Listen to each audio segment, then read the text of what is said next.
Today I am talking about perinatal management of COVID-19. So,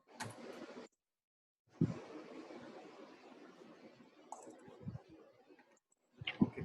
So, the first disclaimer is that I have read all the reviews till 30th April 2020, and we all know that the evidences keep changing. So, whatever I am talking today, they can be different tomorrow or day after tomorrow. And it's mainly based on the WHO, CDC guidelines, and from India, it's based on the ICMR, FOXI, IAP, NNF. And I have taken also data from ECOG, RCOG, and some Chinese data. So the objective of today's talk would be that we are talking about the perinatal management. We all know that perinatal means pregnancy. So why pregnancy is considered to be a risk factor, especially if we talk about COVID-19 infections. We'll discuss and we'll review the literature also. And what are the antenatal aspects important for neonatal point of view, because there is a risk of prematurity, and we all know that prematurity can lead to a lot of morbidity and even mortality. What should be the ideal delivery room management? When we are talking about delivery room management, it's not only the resuscitation, beyond resuscitation also, and something about the NICU management, especially in the if the baby is sick enough. I'm not going to talk about the feeding related issue because Sachi is going to discuss about the feeding, especially breastfeeding related to skin. What should be the discharge policy, immunizations, and if some of the healthcare workers are pregnant, is there any protocol for that?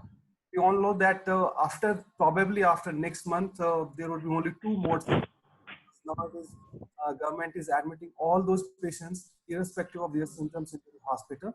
But probably beyond, it won't be possible to admit all these patients. So probably the mode of monitoring for mildly symptomatic, and there won't be any safe. I think please mute yourselves. Someone, whosoever, please mute yourself. And if some patient would require ventilations, probably there would be some order from the government that please treat at your place. Like in our hospital today, there are 4 patients, 4 adult patients are admitted. They all are into, but probably no hospital with that patients. So that is more important for all of us. So why COVID viral infection is? Scientists have tried to viral infection. Please, someone. Vipul, please mute everyone. A lot of disturbance is there. Vipul? Okay, sir.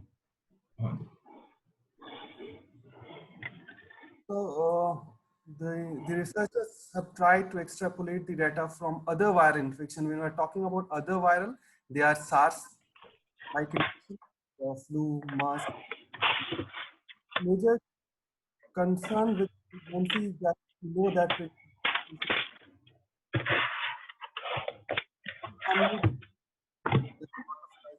so pregnancy is concerned to be a relatively immunocompromised condition. We know that because of abdominal low lung volume, and because of low lung volume, it can severe respiratory mortality in pregnancy. So we all know that 20% of the pregnant can have other medical disorder like hypertension, diabetes, and cardiac disease. So that's why they are considered to be at high risk. If you look at this data from what they found that the 5% of with flu-like illnesses come into the mother, because it was happened during the 2009 H1N1 pandemic, and other SARS spectrum infection excluding COVID, they can lead to 25% mortality in pregnant lady if they can develop viral infections, and mortality due to MERS was around 27%. And out of all these infections like flu, MERS, and SARS, they can all lead to lot of ICU admission in the range of 35 to 40%. There is a possibility that during the first trimester, all viral infection can lead to fever. So high temperature can lead to a lot of DNA damage and can ultimately lead to organogenesis problems. And they can ultimately lead to lots of fetal malformation in the range of 2 to 3 times higher than the low risk pregnancy. That is why CDC strongly recommends that universal flu vaccines should be given to all pregnant ladies, and it should be not only specific to the trimester. Every year, like in kids, we every year give flu vaccine. So the moment the first dose of vaccine is disappeared, then we should give a second dose of vaccine. We should not wait for second or third trimester. If you look at this meta-analysis by Damasio, which was published in the American Journal of Gynecology in the month of March 2020, they are based on 19 study, and out of nearly 80 women, what they have found that around more than 80% of the pregnancy was delivered by cesarean sections. And out of all these newborn who were admitted in the NICU, like 41 newborn, none showed any signs of symptoms related to vertical transmissions. This is the most recent systematic reviews of which was published in the ACTA Obstetrics, based on 18 article, 108 pregnancy, and almost all presented during third trimester, not late third trimester, during early third trimester. What they found that the prematurity rate was around 40%. Their prematurity means they have defined prematurity anything less than 37 weeks. If you look at the outcome, look at the demographic data. So the mean gestation age of delivery was around 36 weeks. That means they are not very premature or extremely premature. They are considered to be late preterm. We all know that late preterm is 34 to 36 weeks. Nearly 90% went for cesarean section. They have not defined what was the exact indication. They are grossly defined as a fetal distress. And most of the mom was admitted for fever and mild cough. If you look at the biochemical parameters in the mom, the most common problem was with lymphopenia and high CRP. But there was no mortality, and the ICU admission rate was just 3%. So ICU admission for any region during pregnancy was just 3%, and there was no mortality. So we can conclude that there is a risk of prematurity, not extreme preterm or very preterm. It is around 34 to 36 weeks, and the risk of prematurity is around 20 to 40%, depending on the various study. ICU admission is just 3%, and it is like in any adult. Maternal mortality rate is less than 1%. When they did some sampling from the amniotic fluid, from placenta, from cord blood, the RT-PCR were negative. So as of now, there is no strong evidence suggesting that any transplacental transmission is going to happen. So we should treat pregnancy like any adult. Yes, if the mom is having other underlying heart and lung disease, then they should be treated like any adult with risk factor, and possibly very, very low risk of vertical transmission.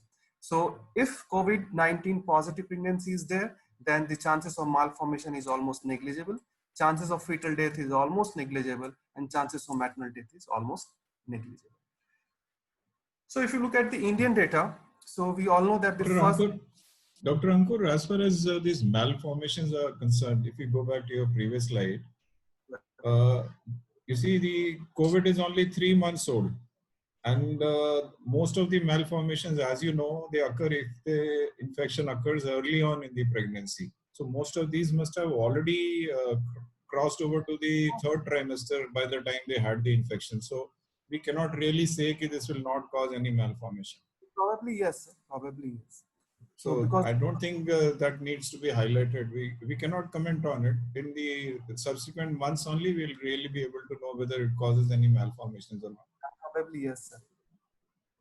So if you look at the Indian data, so first delivery was happened at All India Institute of Medical Science. Both mom and baby were fine.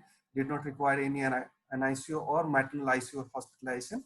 So there was 2 maternal mortality, one from Mumbai and one from the Jammu and Kashmir.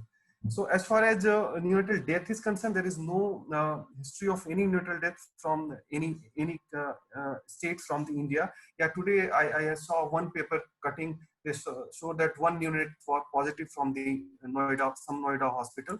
However, that patient was not Indian. That patient was Afghani, and it was probably late onset. And late onset means probably it was not a vertical transmission, possibly horizontal transmission, getting either infection either from the parents or some healthcare workers.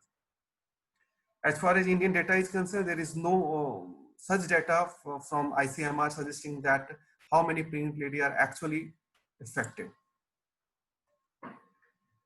So what should be the antenatal care? So Ministry of Health and Family Welfare have published the guidelines, they advise that because it's a low risk condition, so all doctors can follow the protective level 1. That means only triple layer surgical mask and latex gloves. That is enough when you are doing OPD.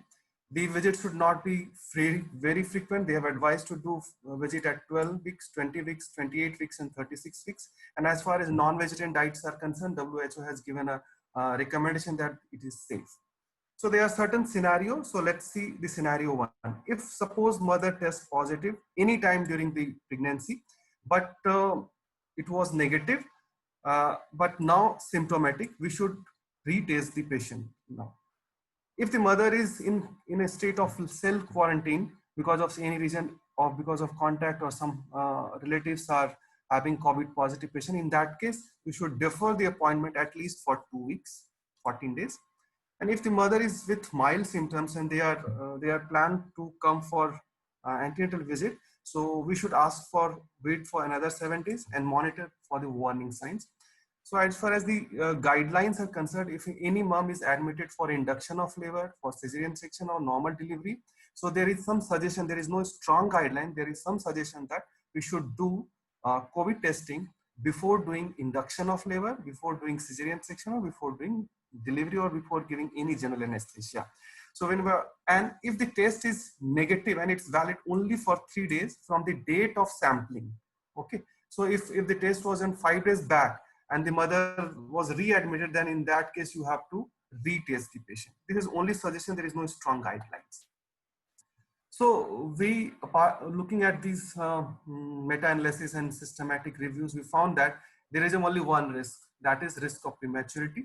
So we know that the prematurity can lead to a lot of morbidity, and mainly the major morbidity is respiratory distress syndrome.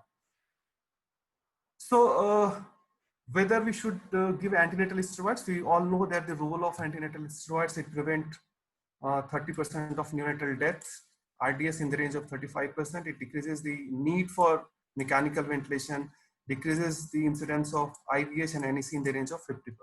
That means if you treat 4 potential mother, you can prevent at least 1 neonatal death. That is a grade A evidence. So that's a very good evidence. The only issue with the intensivists is that if you give steroids to the mother in the ICU, they can delay the clearance of viruses like influenza, and probably they can increase the mortality. So if you look at the guideline, the FOXI from India, they have told that one-to-one discussions should be done and it should be individualized. They have not given a strong recommendation for giving antenatal steroids. ACOG has recommended that we should consider for giving steroids only between 24 to 33 completed weeks.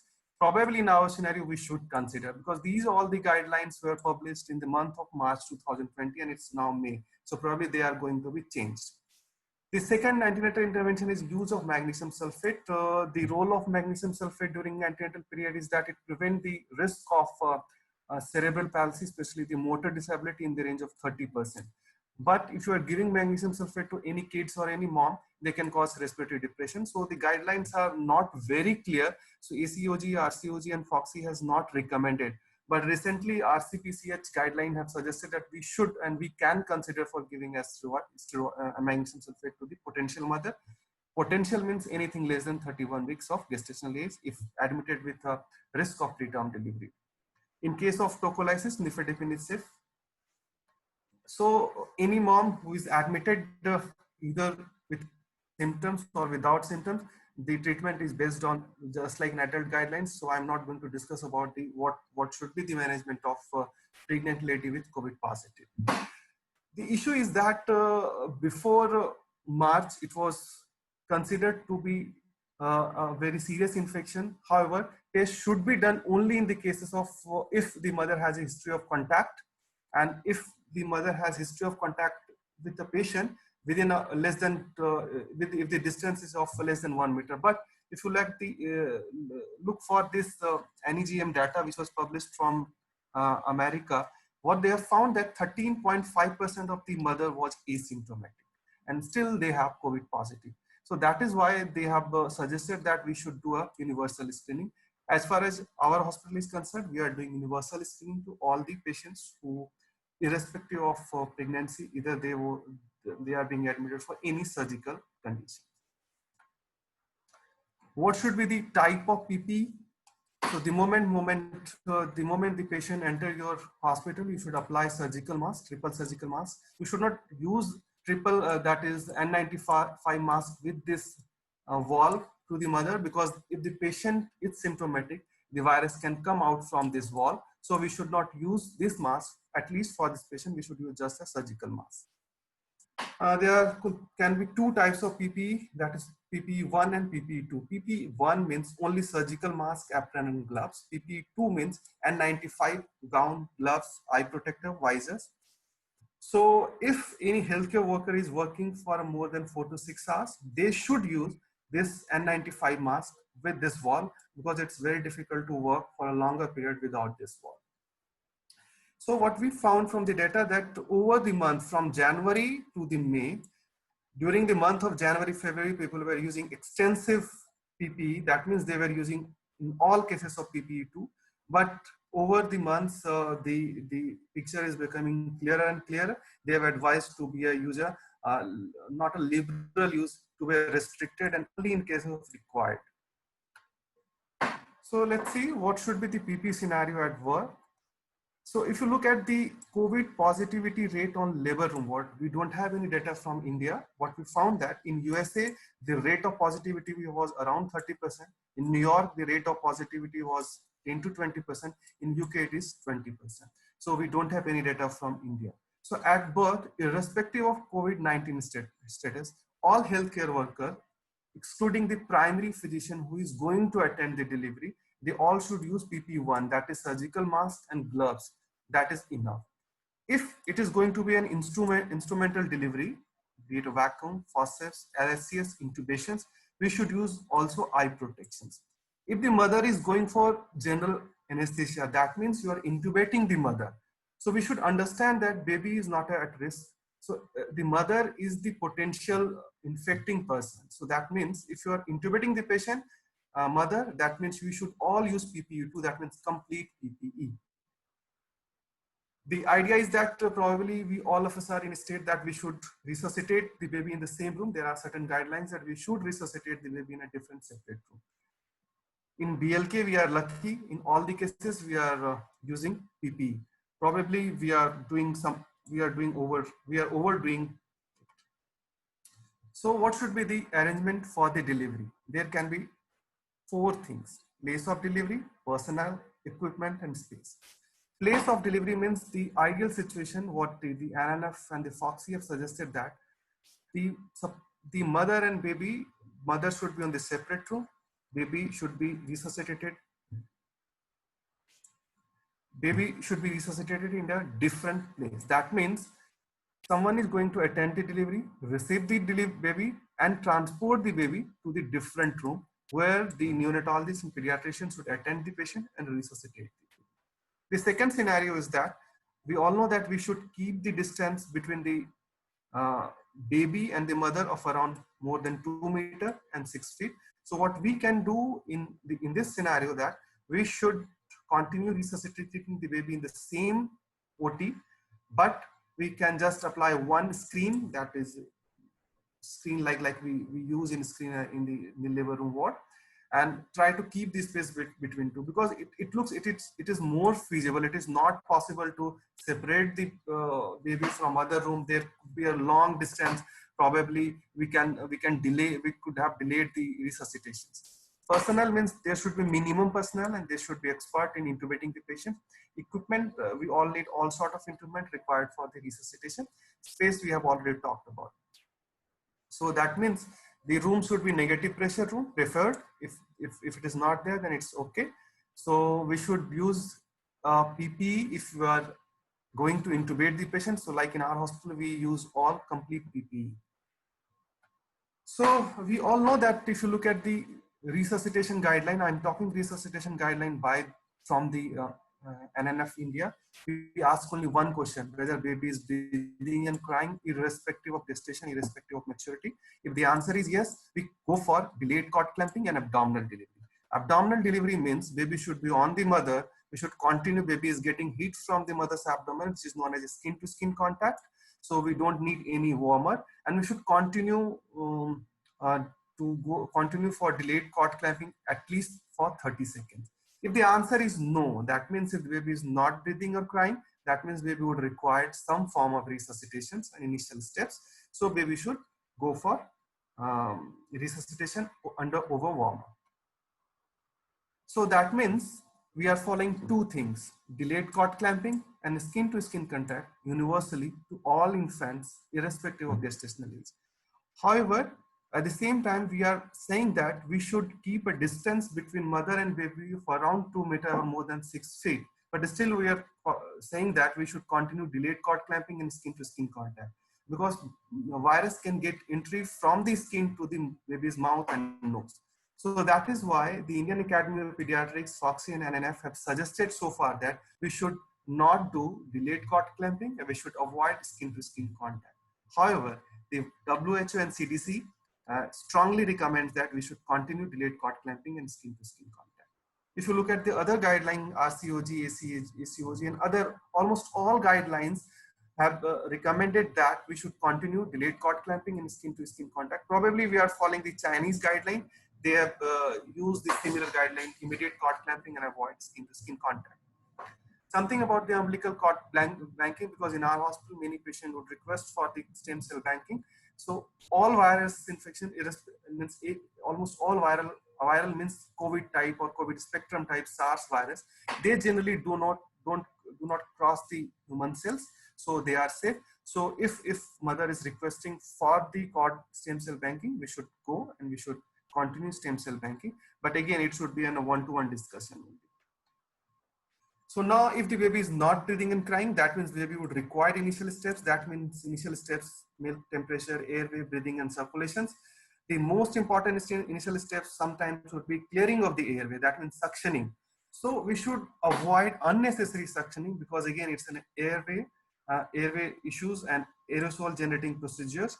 And we should avoid using unnecessary suction because it can lead to transmission of infection to the healthcare workers.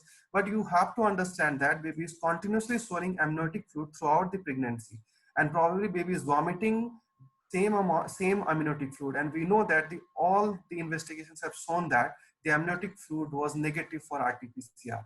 However, in some cases, if you require doing suction, try to keep your face away from the baby's face. We all know that not all baby would require positive pressure ventilation. Probably 10% would require positive pressure ventilation. What they have found that the reason for positive pressure ventilation was not because of maternal sickness. It is because of either baby is being premature, or because most of the time baby is being delivered after cesarean sections. And we all know that cesarean section is itself a risk factor for developing TT and these sort of illnesses.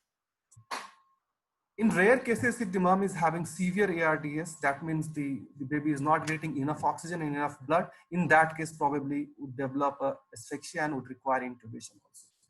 The issue is that if you are resuscitating with bag and mask, there would be some amount of leakage from in and around the mouth, and that leakage leading to the formation of lot of secretion, and it can lead to, probably theoretically speaking, they can lead to transmission of infection. So if you compare the adult, in adult, the dispersion of secretion would be in the range of 30 to 90 centimeters. That means if you ventilate a patient, adult patient, the secretion go away from the hair to up to 90 centimeters. Whereas in case of newborn, it is just 1 to 2 centimeters. So that means even if the lot of secretion is continuously going on, and it is the dispersion rate is not more than 2 centimeters, that means it is very safe. Some would also require intubation. There are certain suggestions that we all know that there are a lot of jugaad is going on, like this box, sometimes using polythene wrap. Someone is suggesting that we should use this HEPA filter valve to avoid the infection. The issue is that this HEPA filter, which is attached with the bag and mask, they have a lot of dead space. The dead space is 30 ml. And if you are talking about a 3 kg baby, their lung volume is, tidal volume is just 9 and 10 ml. So because of these lot of dead space, they can form a lot of CO2, and this hypercarbia can damage the brain. So as of now, there is not a strong recommendation for using this HEPA filter for an infant. So you can intubate the baby just by using your visor and complete PPE. So certain do's and don'ts. Certain do's means wear full PPE in cases like in BLK, but you must understand the mother is the source, baby is not the source. You will get the infection from either your healthcare colleagues or from the mother and not from the baby. Follow NRP India guidelines. Use self-inflating bags or TPs. Use micro-cuff ET tube. You all know that we use endotracheal tube of uncuffed ET tube, but somehow we are recommending that we can use micro-cuff ET tube. Probably HEPA filter can be useful, and shift the baby to an enclosed incubator. Some don'ts: avoid suctioning, don't give endotracheal adrenaline. It is some suggestion only because you are doing a aerosol generating procedure. Avoid repeated disconnection from endotracheal tube. And if possible, give trial of extubation in the delivery room, because most of the baby would require intubation just because of a transient perinatal asphyxia. So you can give a fair trial of extubation in the delivery room. So if the baby is born to a COVID positive mother, that means either can be baby asymptomatic or symptomatic. So if the baby is asymptomatic, as far as today's scenario is concerned, you have to give an option to the parents, whether they want a single room or they want to keep the baby with the mother. If they want to keep the baby with mother, then try to maintain a distance of more than 6 feet. Mother can continue feeding using mask and frequent hand washing. However, if you look at today's scenario, May 2020, we probably looking at the meta-analysis, we know that probably asymptomatic positive infants are unlikely to be infected. We should think of that, and we should counsel the parents. That is why no admission is required. So this is only suggestion whatever I reviewed from the literature. So if you are rooming in the mother, that means mother is a primary person who is going to take care of the baby only. So there could be some feasibility issue because because we know that most of the time mother baby is born after cesarean section, and it won't be possible for mom to care of their baby. So probably isolation from the mother would be one of the scenario where care could be done by either nurse or healthy family member. So I am not talking about the feeding. Feeding would be discussed by the Dr. Sachi. So if the baby is isolated, when they can go with the mother's side. So suspected infection in the mother, if the test is negative twice, if the test is negative once, if the symptomatic but no history of contact, they can be shifted with the mother's side. If the mother is infected, then there should be resolution of fever without antipyretic for at least 72 hours and improvement in the cough symptoms, but not complete resolution. So mild occasional cough is acceptable. Negative result of RT-PCR at least on 2 consecutive nasopharyngeal swab specimen collected 24 hours apart. So once this criteria is fulfilled, the baby can be shifted with the mother side and care can be continued. So if the baby is sick, requiring hospitalization, so I'm not going into the detail because the data suggests that most of the baby would require a normal conservative care, minimal oxygens. Very rarely they would require a ventilation and intubations. So, and most of the time it's because of TTNP and late prematurity. So there is no separate, but definitely if you are giving an oxygen or high flow, any flow more than 2 liters is considered as an aerosol generating procedure. So you have to wear N95 mask and the eye protection visor, and the simple gown is enough. So as of now, most of the baby are doing well. So there is no major concern. However, if you look at the neonatal outcome data, which was published in the month of April 2020 by Van Chance, only 10 newborn required hospitalization. All of them remained well. 2 baby developed DIC probably because of maternal hypoxemia, and they developed DIC. It was not because of sepsis, and both recovered. And out of 75 samples, only 1 sample was found positive in a newborn, and that was positive at 36 hours of life. That means the first 24-hour positive sample was negative, and probably they considered it was because of horizontal transmission and not the a vertical transmission. And one of the baby had lymphopenia and abnormal liver function test. When they did a swab from umbilical cord and placenta, the RT-PCR was negative. So probably we don't have very clear answer, and probably baby might be having a subclinical response. Thus vertical transmission cannot be ruled out as of now. So continuing neonatal outcome, only one IUD in stillbirth from New York, and that baby was of around 24-weeker. And one neonatal death from the China, and that baby was born at 34-week gestational age with an APGAR score of 8 at 5 minutes. The baby went into refractory shock and DIC, and that was the reason for death. However, the test was negative. They don't have the answer for that, and probably the reason for death was multi-organ dysfunction. So one of the paper also published that when they did a cord blood SARS-CoV IgM, in 2 cases they found that that IgM was positive. So they don't have the answer. We know that the IgG can be transferred from the mom to the baby, but not the IgM. So when they concluded that it could be because of false positive or false negative and some other cross reactivity. Symptoms, we know that symptoms would be like anything related to any newborn illness, be it temperature instability, non-specific lung issues, lethargy, respiratory distress, feeding intolerance. So in biochemical parameters, leukocytosis, lymphopenia, and thrombocytopenia, they are non-specific symptoms related to any newborn admitted with any hypoxia, mild hypoxia, or sepsis. Chest X-ray was again non-specific, mild ground glass appearance was there, and in cases of severe RDS was also there. So when we are talking about the postnatal COVID, that means we are talking about the horizontal transmission. So we all know that in kids, they have defined the SARI and ILI as a part of COVID illness, but so far we don't have any definition for a postnatal COVID illness. So there is no usual illness. So what people are suggesting that any unusual symptoms, like if you think that the patient is a case of TTNB and baby is not improving over 3 or 4 days, that means you should suspect.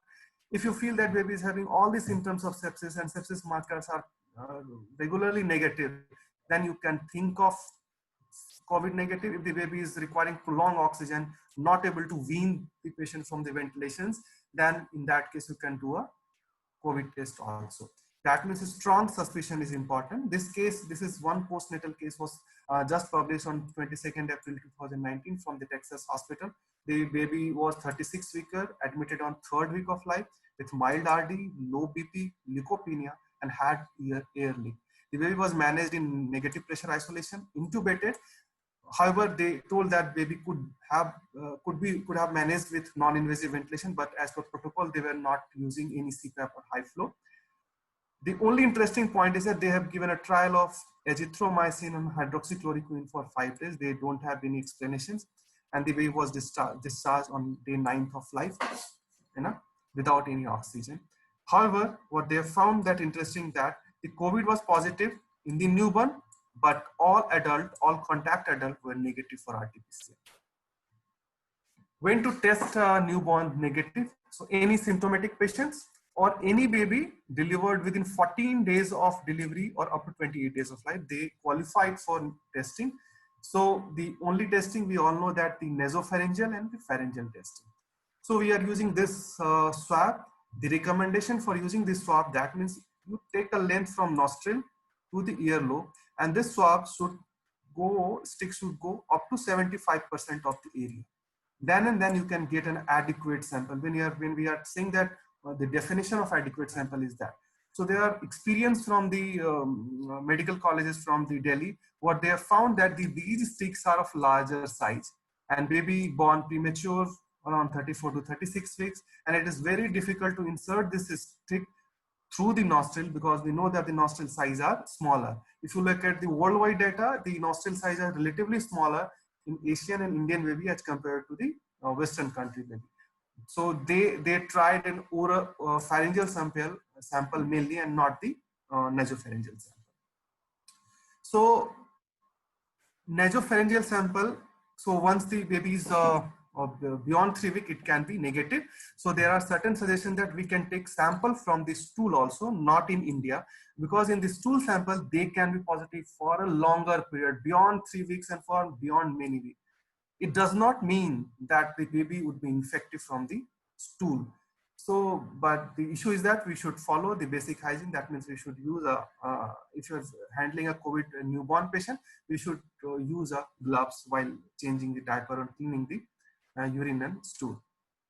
If you look at the Ministry of Health and Family Welfare data published on 1st May 2020, what should be the PPE we should use in the OPD? They have very clearly said that if the doctor are doing OPD, they are falling under the mild risk, you should use a triple layer mask and latex gloves is enough.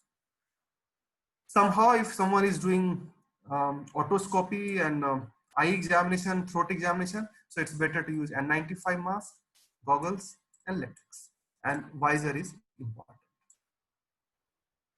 So there is one controversy, which gloves we should use, latex versus nitrile. All the examination gloves are made of latex. That means they are of a natural rubber, but they are not that strong enough. They could be teared easily. If you look at the nitrile is made from a synthetic rubber, which is also known as acrylonitrile butadiene rubber, NBR rubber. It has two components, acrylonitrile, which improves the chemical resistance, and butadiene creates flexibility and tear resistance. So definitely this glove is better. If you look at the some guidelines from the Ministry of Health and Family Welfare, they have suggested that we preferably use nitrile gloves because over latex, because they resist chemicals, include certain disinfectants, chlorine, because we all know that in our OPD clinic we must be using hypochlorite and chlorine solution, and with our gloves, if you are cleaning surface over your tabletop, so that means if you are touching with this glove, they can be easily torn off. That they are very resistant. That is why they are good gloves as compared to latex glove. Again, these latex gloves, powder and unpowdered, both are causing lots of allergy. The nitrile gloves are less allergenic. However, if it is not available, then you can use powdered gloves. The cost of one gloves in India, in Delhi, it is 6 rupees. Something about the investigations. We all know that the RT-PCR is considered to be a gold standard. However, they cannot be called as a gold standard because they can only detect if the viral genome copies around 3 or more than 3 copies per microliter of sample. That is why if the cough sample, the nasopharyngeal sample having less than 3 copies, they can be falsely negative. So the false negative can happen with the RT-PCR in the range of 10 to 30%. There could be other reason where you can find a false negative RT-PCR. If your patient is asymptomatic, that means patient is not coughing at all. So that means virus is not excreted from the nasal pharynx area. Probably the patient is in an early stage of disease. That's why patient is not excreting. Probably patient is in a stage of illness. That means beyond infective period. That means beyond third week of life, 21 days. So they can be negative. And if you are getting just less copies of virus, and poor sampling technique. Poor sampling technique means you are not getting sample from the nasopharynx properly. So in that case, probably the NAT, the nucleic acid amplification test, is considered to be a gold standard because it can detect even the less than 3 copies. The PCR and NAT tests are almost sister-like tests, but it can detect. The technology is same, but instrument would be different. So antibody test, we know that it can be only done after 1 week, and it is not good test. So that's why even the government is not recommending this. One of the last slide is that when one of our pregnant ladies, any healthcare worker, female healthcare worker is pregnant, in that case, what should be the protocol? And so one of the guidelines is that any underlying heart and lung disease, better you should be off work. The RCOG, which was published on 26th March 2020, they have divided into 2 scenarios. If the pregnant healthcare worker is of less than 28 weeks, work away from any area where you can feel that aerosol genetic procedure can happen. If the pregnant lady is more than 28 weeks, preferably you should stay home. If you look at the ACOG guideline published on 23rd March, what they have recommended, according to them, their mother is not falling under any high risk. They can continue to doing work, preferably not in the area where aerosol generating procedure is being done. From India, there is no comment. In the VLK, I have no idea what is the recommendation. So this is the last slide, and this is very important for practice point. This is a FAQ-like questions. So if the mother COVID positive, then treat as adult without any risk factor. If the mother COVID test before delivery should be done, and if it is being done, it is valid only for 3 days. In BLK, we are following 5 days policy. So if the test is being done 5 days back, probably it should be done. Transplacental or vertical transmission, there is no risk of transplacental transmission. Risk of malformation, probably no. Yes, as Dr. Basim said, told that the data is insufficient. What is the risk? Risk of prematurity is 20 to 40%. What should be the mode of delivery? And if some patient is asking for what would be the mode of delivery, probably we can suggest that the data suggests that there are 90% chance that it's going to be a cesarean section. As of now, we should not follow delayed cord clamping and skin to skin contact, but we don't know. Probably in the May or June, the guideline can change. Cord banking, if the parents want, yes, go for it. If the patient is asymptomatic, preferably shift or discharge the baby as soon as possible. Bathing, if you look at the WHO data, bathing recommendation from the WHO is that we should immediately bathe the baby just after birth. But if you look at the Indian scenario, we know that the risk of hypothermia is high. That is why we should not bathe the baby immediately after birth. Feeding the Sachi would be talking about the feeding. Immunization, yes, to all, there should not be any change. Hearing and ROP screening, we should do irrespective of conditions. If the baby is symptomatic, we know that the most would do well. Suggestion, no aggressive testing is required. That means if you are thinking that it is going to be a horizontal transmission and acquired infection, then and then you can consider, strongly considering doing RT-PCR. Otherwise, there is no point doing if cost is concerned. In the labor room, as per hospital policy, we are using full PPE. PPE, OPD, probably this is falling under the mild risk. So triple layer mask and latex glove would be suffice. Discharge baby early, educate mom for feeding, follow up if patient is not coming, go for teleconsultation and follow at least after 14 days. Thank you. Vipul, you can unmute.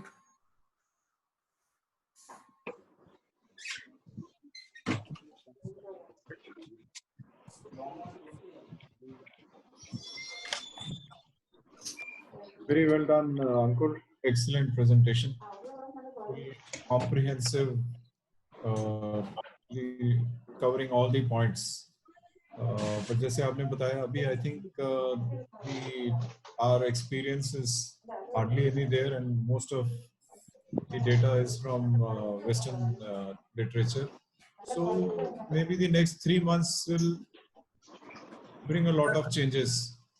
Whether for the good or bad, we don't know. I mean, we know we have been living with flu and we were never so scared. Somehow with COVID, बहुत घबराहट है सबके मन में. So let us see how it unfolds over the next few months. In fact, just 3 days back, I got a call from a mother. Their whole family had COVID positive, including a 15-day-old baby, and they wanted to bring to the hospital. They were all positive but asymptomatic. So, any suggestions for such cases? What to do? So whatever recommendation is, if the patient is asymptomatic, just. But they were so scared about the baby. The baby was also positive, 15-day-old baby. The mother was positive. The other 3 other members in the family were also positive. This is a patient from East Patel Nagar. They wanted to admit. I said, we don't admit in our hospital. So if you are all right, remain at home. Otherwise, the closest private place where you can go is to Colmet or City Hospital. So I don't know if anyone knows what is their suggestion. Suggestion would be that we should follow the symptoms. Ask the mom that the symptoms what you feel in guidelines. आवाज नहीं आ रही. Sir आवाज आ रही है? हाँ जी, अब better है. Unmute कर दिया. So if the baby is symptomatic, so in your case probably it's an horizontal infection, not a vertical infection. So yeah, most likely. So data from horizontal transmission is very less. So whatever data is coming from Western country and Chinese, what they have found that most of the baby would remain well, but again there could be other risk factor of also, like if the baby is not feeding well and they can lead into hypoglycemia, they can complicate the problem. So tell them about the risk and the warning signs. They should follow the warning signs, and we should keep the baby under observation at home at least for 3 weeks, and we should follow strong the नहीं, warning signs. पर एक जो आपने एक case के बारे में बताया कि they started hydroxychloroquine and azithromycin. Do we have any such policy? अगर हमारे पास एक less than 1 month baby आता है, तो हमने क्या करना है? अगर baby is not sick, baby is positive, हाँ. So ICMR guideline is very clear. We cannot use hydroxychloroquine in less than 10 years of the baby. And as far as azithromycin is concerned, we should not use azithromycin in less than 1 month of baby. However, we can use azithromycin in certain cases. So chloroquine, absolutely no from Indian side. Azithromycin we can. इस patient में जो आपने coat किया था 5 दिन के लिए उन्होंने medicine the and the discharge on the 9th day, आपने ने बताया था वन पर्टिकुलर न्यूबॉर्न. तो मैंने एक केस प्रेजेंट किया था, लेकिन गाइडलाइन तो हमें आईसीएमआर की गाइडलाइन को ही फॉलो करना पड़ेगा. ICMR is clear, very clear about that. We can not use hydroxychloroquine below 10 years of age. It is very clear. As far as azithromycin, the margin of safety is high. Only issue with azithromycin is the risk of hypertrophic pyloric stenosis is high if you're using azithromycin before 4 weeks of age. But still they are safe. Even if you are using azithromycin, you should tell the parents about the vomiting tendency, and you have to follow the vomiting risk of hypertrophic pyloric stenosis. That risk is around just 4 to 5%. तो अभी हमने कुछ देना है अगर कोई baby है आपके पास? क्योंकि बेबी इज ना, बेबी इज एसिम्प्टोमेटिक. और कोई क्वेश्चन है तो ले लो. Good afternoon, everyone. So I will be only talking about the feeding recommendations in case the breastfeeding mother is COVID positive. So in general, the consensus everywhere about all the governing bodies, be it CDC, be it WHO, be it UNICEF, be it BPNI, be it anything, it says that mother and baby should not be separated irrespective of the status, and mother should be able to, or should be rather, helped with and assisted with breastfeeding. So again, these are interim guidelines, as Dr. Ankur said when he was presenting in the very beginning, that whenever there is some change, these guidelines are updated. So whatever I am talking about is based on the guidelines as on today, but whatever the evidence has been pointing towards, as we discussed in Dr. Ankur's presentation also, that till now there has been no evidence of presence of virus in breast milk as well as the amniotic fluid. And at the moment there is quite a huge research going on studying the presence of COVID virus in breast milk and the implications by a scientist, Rebecca Powell, who is at Mount Sinai School of Medicine, and she is an assistant professor and she is an immunologist, works with vaccines also. So maybe some days down the line we'll have a different set of guidelines, but as of now all guidelines just say one thing, that the long-term implications of a baby being breastfed or not breastfed are so important that there is no reason for for thinking about not giving breastfeeding or for not recommending breastfeeding. So again, these are all interim guidelines. Things might change, but majority of data is pointing towards the accuracy of these guidelines. So a mother with COVID-19 should breastfeed. These are the infographics which WHO keeps on posting every few days.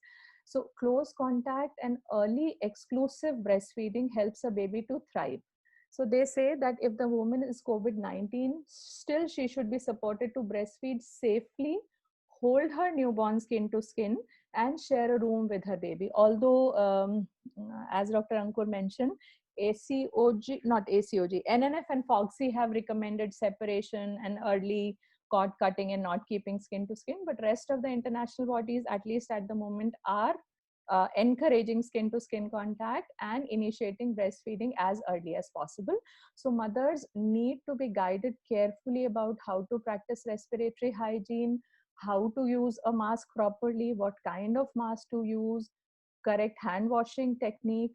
Before and after touching the baby, they are required to clean their hands, and they are also told to routinely clean and disinfect any surfaces that they are touching. Although when we talk about this sounds like a little impractical, especially in Indian settings where in general the habit of hand washing and hygiene is not taken that seriously, especially when we are talking about a mother and baby, but still it needs to be reinforced. But having said that, the WHO has also in one of its infographics and FAQs answered says that even if a mother has no mask available at hand, still a mother should breastfeed. What it means, what its implications are, I am not too sure. But from my side, what I tell such mothers who call me when they have doubtful COVID status or when they have a COVID positive status is wear whatever mask is available to you, so that at least we can inhibit or protect the baby from droplets. So if a woman is now too unwell, because we have seen some cases go bad also, so if a woman is too unwell and she is not able to breastfeed, she can be supported to safely provide her baby with breast milk in any of the ways, either by expressing milk. So if a mother is in the early days, she should have someone dedicated who can express her milk regularly at regular intervals, so that milk supply stays up. Because if a new mother milk is not being used, it keeps pooling into the breast. Very commonly what we see is milk suppression happens, pooling happens, and then it is more difficult to take out that milk. So suppose after 14 days now the mother is fine, the mother is at home, 14, 21 or whatever, mother is fine, mother is at home, and mother and baby are together, then it becomes more difficult for a mother to reinitiate things. And in case something like this happens, that initial she did not get help and she was not able to due to the circumstances, or it was not feasible to, so then we need to help mother with relactation. Detailed relactation guidelines are again available on WHO, UNICEF websites. And in the interim period, when the baby is not getting mother's milk, ideally the first choice is donor human milk, which again is a little less common in our society, but it is the second choice after own mother's milk in these cases. So there is also a list of frequently asked questions on the website, on the WHO website, and very commonly people get worried. There is a lot of stress because these are unprecedented times. No one has seen this kind of scenario, so much so that even we also get confused when people ask us certain things. There were many doubts in my mind before listening to Dr. Ankur's presentation. I was also a little confused about certain things. So similarly, many people are confused, many doctors are confused, and there is a lot of confusion what to do if there is a community where COVID-19 is prevalent. Should the mother breastfeed? So unanimous answer is yes, because all across the socioeconomic strata, in all socioeconomic settings, breastfeeding improves survival and it provides lifelong health and developmental advantages for the baby. So we constantly keep hearing that if a person has a better immunity, chances of baby having a serious COVID illness is less. So this is the time when breastfeeding has become even more important and more significant, both in terms of baby getting the optimum milk for himself or herself, because that is a normal food for the baby getting immunity from the mother, and also if a baby is breastfed, chances of frequent hospital visits. And when I say breastfed, I mean optimally fed at the breast. Mother and baby diet, mother should be taught, family should be taught how to assess if the milk transfer is happening well. Mother should be taught the signs to know if breastfeeding is going well, because we see quite a large number of cases where the feeding is not happening well, mother is not able to assess, and then they come back to us with dehydration, with severe jaundice and things like that. So here we are referring to if a baby is being fed well, chances of hospital visits decrease, because everything right from colic to other issues, they become less. So chances of baby having to be brought to the emergency decreases.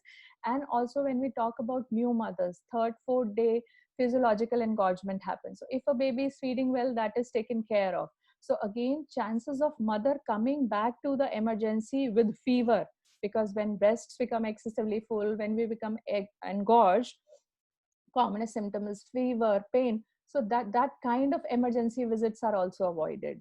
So what is again told to all mothers who are delivering, what is again discussed with all parents who are delivering, irrespective of the COVID status, is that breastfeeding was and is and will always remain this thing, the food for choice for the baby.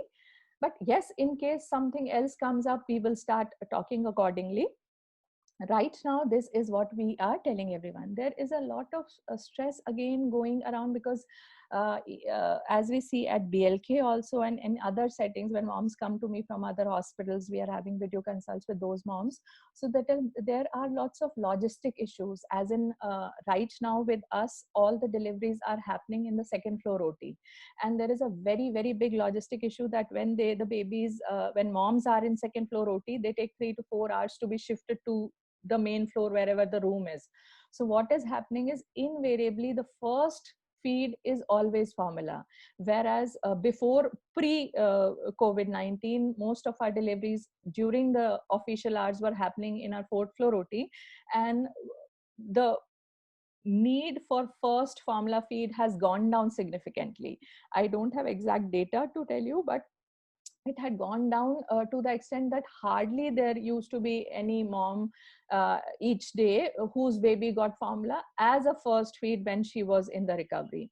So these logistic issues, because baby once is not kept skin to skin with mother, has not taken first feed as breastfeed, there you will always find more breastfeeding challenges, because baby's brain wiring, baby's reflexes are wired such that baby needs immediate skin to skin contact with the mother. So as a result, we are having many challenges, and paradoxically, we have more need for successful breastfeedings. So this thing, while we are talking about this thing, we need to keep in mind, and we need to think about the ways in which we can support our mother-baby diets more in achieving that optimal breastfeeding outcome. Then again, the question that we were discussing in Dr. Ankur's presentation, if a mother is COVID positive, so there are some recommendations that baby should be resuscitated in a different room, the baby should be kept in a different room.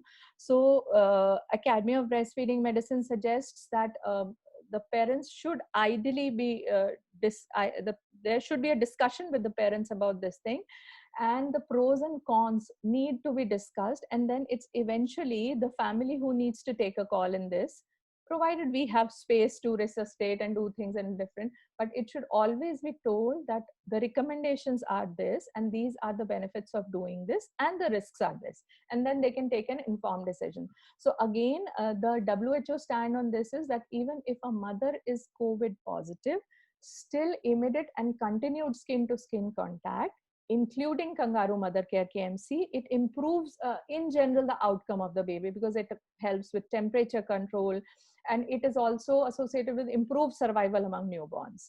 So again, they are unanimous in saying that these all protocols should be followed even if the mother is COVID positive, because they say the long-term implications of not breastfeeding are significantly higher than the risk of baby catching the infection.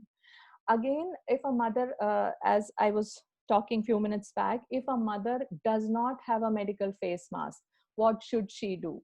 So practical, if we think practically about it, common sense says that she can wear whatever it is there. Guideline says even if she has nothing, she should feed. But yes, it's a good idea to suggest to families and parents to wear anything that is available to them, maybe just add extra layers and feed the baby and maintain meticulous hand hygiene. Now, many times in the past, I've seen mothers whose, because their COVID samples were sent, they were stressed out because they were having cough and they were worried that they have coronavirus infection, and they always asked me, will it be better if I give formula to my child? So again, when we talk about this thing, we need to look at the bigger picture. So number one, if a mother is meticulously maintaining the hygiene, is carefully hand washing, WHO is recommending breastfeeding, and there is no evidence of this virus in the breast milk and all. And if a baby is not breastfed and formula is given, there are significant health risks. So a mother need to be taught about these things. Ideally, this should be done in the pre-delivery period, but it is never too late whenever we get a chance. So there is always, formula is always a risky thing.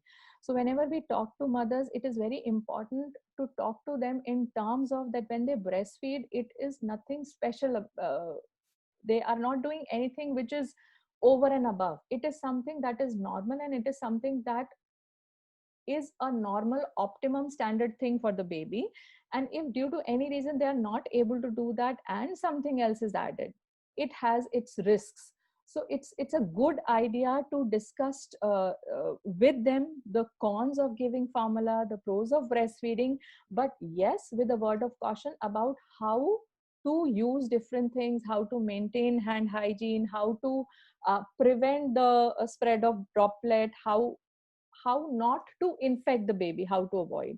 And likewise, if a mother is was not able to due to any reason, she should be helped in getting back to breastfeeding as quickly as possible with skilled lactation support.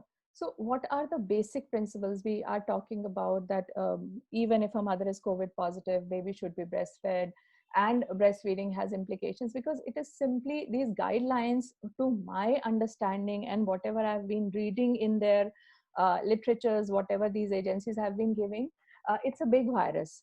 And no samples still now, in a limited number of studies, no samples of amniotic fluid in breast milk have showed presence of virus. They say it's too early to say whether a breastfeeding mother can transmit or not, but till now we have not seen this.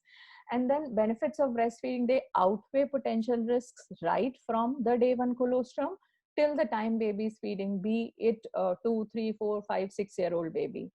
And breast milk of COVID-19 positive and recovered females has showed presence of stable anti-coronavirus antibodies, so much so that studies are being conducted to assess the probability of using this breast milk for treating coronavirus infections. So as we are studying about the plasma of treated patients being used, we are also studying the breast milk of these patients being used for treatment of coronavirus disease, severe coronavirus disease. So disease risk is low in newborns and kids. Whatever data we have seen till now, they seem to be pretty resilient to this infection. And if suppose there is a scenario where mom got infected later, she was already a breastfeeding mother, she was feeding her, say, 4-month-old baby, and she now develops signs of coronavirus infection. In all probabilities, because they live in the same environment, baby must already have caught infection or was already exposed. So why not give the baby the benefit of the antibodies which are transferring through mother's milk? So these are the rationale based on which the current guidelines are being given. And whenever due to any reason, be it a suboptimal latch, be it mother is having problem or mother is sick, direct breastfeeding is not an option, then it is recommended that mother regularly expresses or is held to express as far as it is possible, and some healthy adult can give that. This, I thought every one of you will find it interesting. This is basically the bronchomammary pathway and enteromammary pathway, in which when mother gets any infection, she produces antibodies and they are sent to breasts, from where they are secreted in the breast milk. So mother in a way kind of acts like an outsource center of immunity for the child. And likewise, if a child catches any infection, although a highly improbable scenario, but suppose a baby is COVID positive and mother is not. So again, through the baby's oral cavity, the breast goes into breast mammary tissue, antibodies are produced against that virus and secreted. So these are such effective mechanisms in which baby can get extra super added immunity. What I was just now talking about, baby spit backwash. So whenever baby's spit comes in contact, because vacuum is generated, it is sucked into the mother's ductal system, and as a response, the mother's immune system, it produces antibodies for the newborn. These are some interesting links. I'd be sharing the slides if anyone wants to hear. There is also in the end, there is a link about a webinar which was done, I think, earlier in the month of April. And it is related to IYCF strategies and protocols during the coronavirus pandemic, IYCF, infant and young child feeding. And then there are various studies and various reports. Second last one is the Facebook request by the lady, that Rebecca Powell lady, who had asked for mothers to send her that sample. So if any of you is interested. So lastly, I would leave the talk with two things. One is, as healthcare providers, as people who the families trust most, we need to figure out ways in which we can support the babies and families more in attaining the optimum, which is breastfeeding. And secondly, we need to understand that breast is not the best, it is the biological norm. Anything else that we are doing or we are not able to do, they are big compromises that we are doing, and one way or another they end up causing some harm for the baby's health. Thank you. Dr. Vipul, can you stop sharing of my screen, please?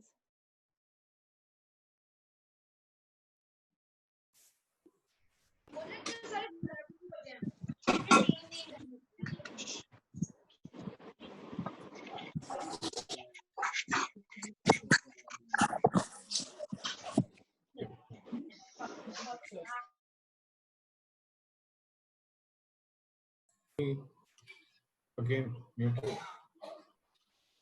Hello.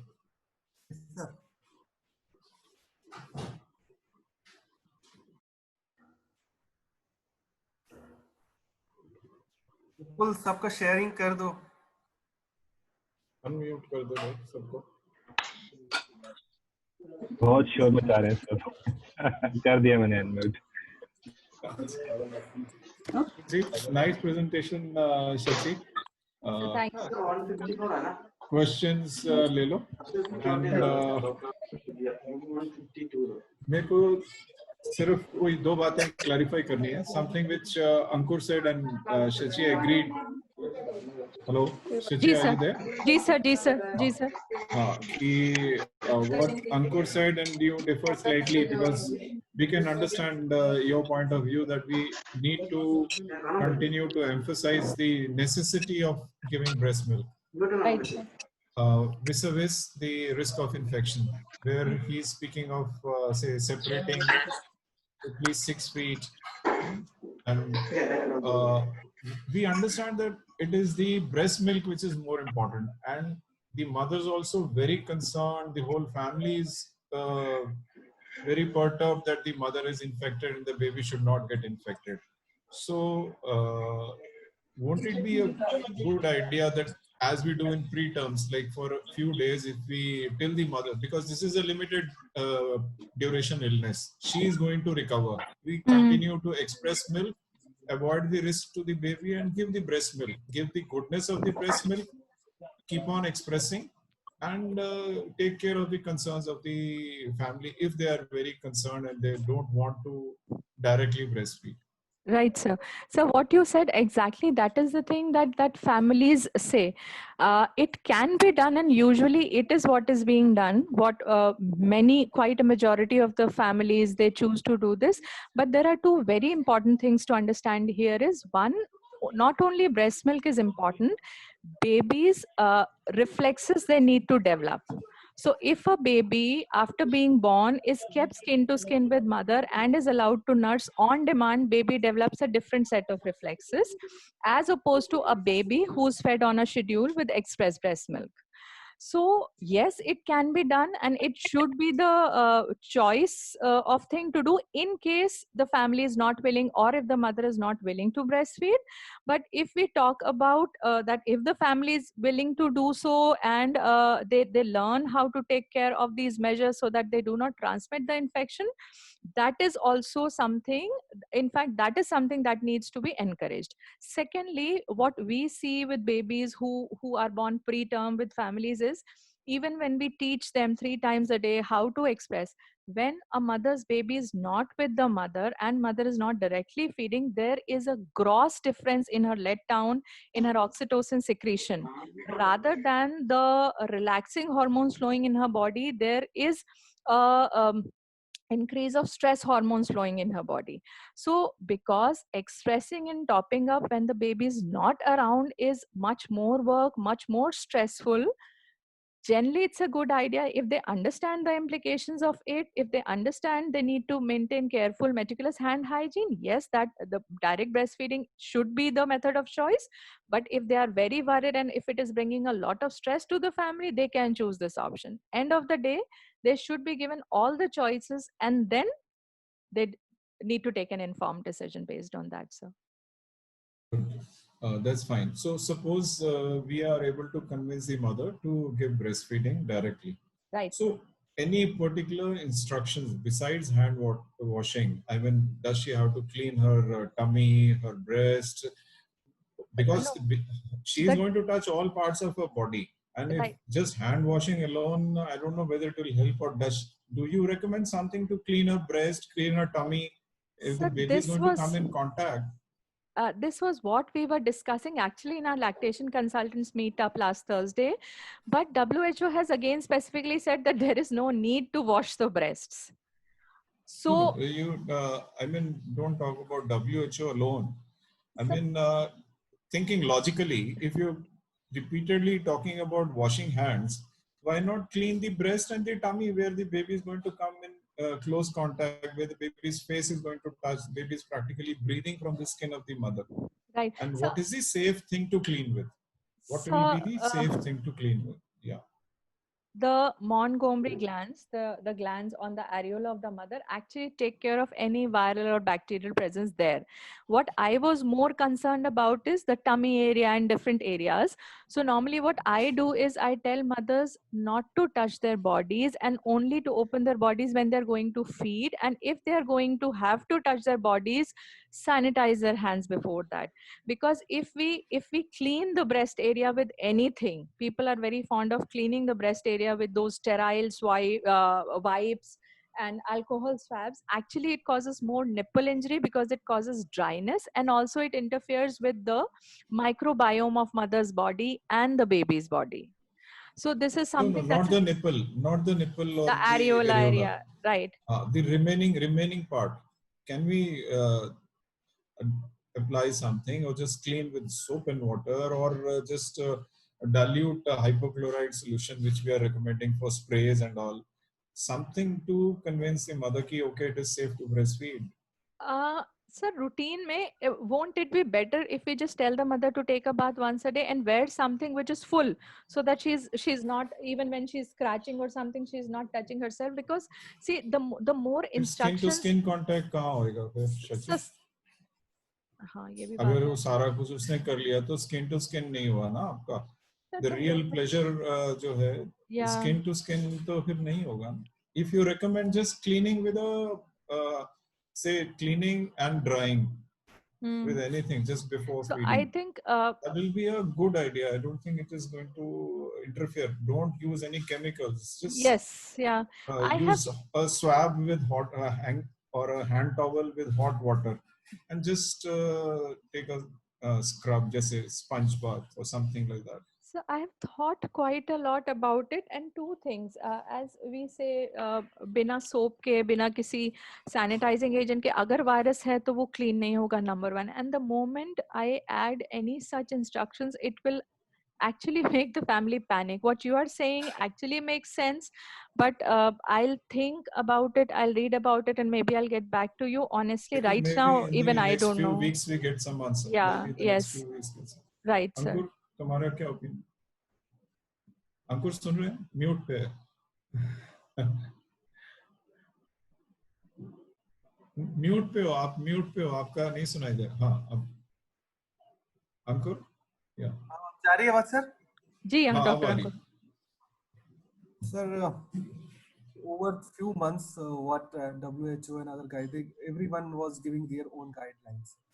So because of some limitations, so government was reluctant to give guidelines regarding feeding and everything, because they were prepare the guidelines for May 28th March 2020. Voice your speak into the mic.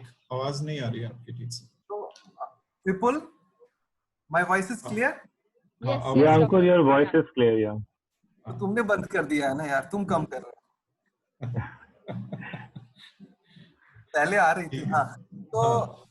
So that's why the guidelines were different at different country and by different body. So the rationale behind giving a shared responsibility versus a universal guideline of continuous breastfeeding was that at the same time we want to separate the baby from the mother because there was a possible risk of horizontal transmission. That is why they have given an open option of shared responsibility. Give option to the mom if they want to breastfeed, and you have to say that we don't know how much chances of getting transmission from the feed is breastfeeding is concerned. We don't know. If they are ready, please continue breastfeeding. There is no harm because the benefit of breastfeeding and breast milk is more than enough to suggest that we can continue breastfeeding. If someone is not ready for that, then it's a patient's discretion that they can continue formula feeding. Second thing जवाब that तो आपको मालूम है, सीधा उन्होंने कहना जैसे आप बोलोगे डॉक्टर साहब. वो जी तो sir. they put the responsibility on you ना, जैसे आप बताओ डॉक्टर साहब. So WHO and CDC and other ACOG, they have strongly recommended that they have continued because WHO is thinking not for India, not for USA. They are नहीं, breast feeding के बारे में कोई डाउट नहीं है, breast milk के बारे में कोई डाउट नहीं है. इट इज द प्रोसेस, भाई क्लीन करना है प्रॉपर्ली. कोई जैसे आप हैंड सैनिटाइज करते हो, उसकी टमी, मदर की टमी सैनिटाइज कर सकते हो, मदर का besides the areola and nipple आप सैनिटाइज कर सकते हो कि नहीं कर सकते हो, जहाँ पे बेबी ने डायरेक्टली टच होना है. पहली तो बात मैंने इसको रिव्यू नहीं किया है. सेकंड जो कॉमन सेंस है वो मैं उससे बता रहा हूँ.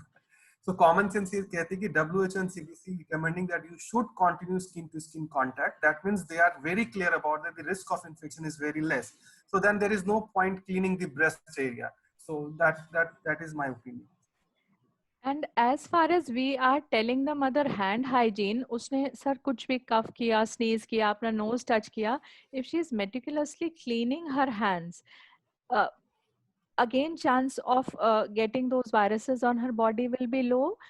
Secondly, when we are thinking that breast milk will have antibodies against coronavirus, again this is just at this moment, this is not a proven thing. Still studies are going on, though we have had lots of samples who had anti-coronavirus antibodies. So by their statement, I think WHO is also assuming this, or maybe with the evidence that is pointing towards that even if a baby skin to skin, even if the baby catches some virus, which eventually baby is going to, baby has already got those antibodies, and baby will either not be infected or will be asymptomatic or will overcome the illness quite quickly by virtue of maternal antibodies and the immunity provided by that.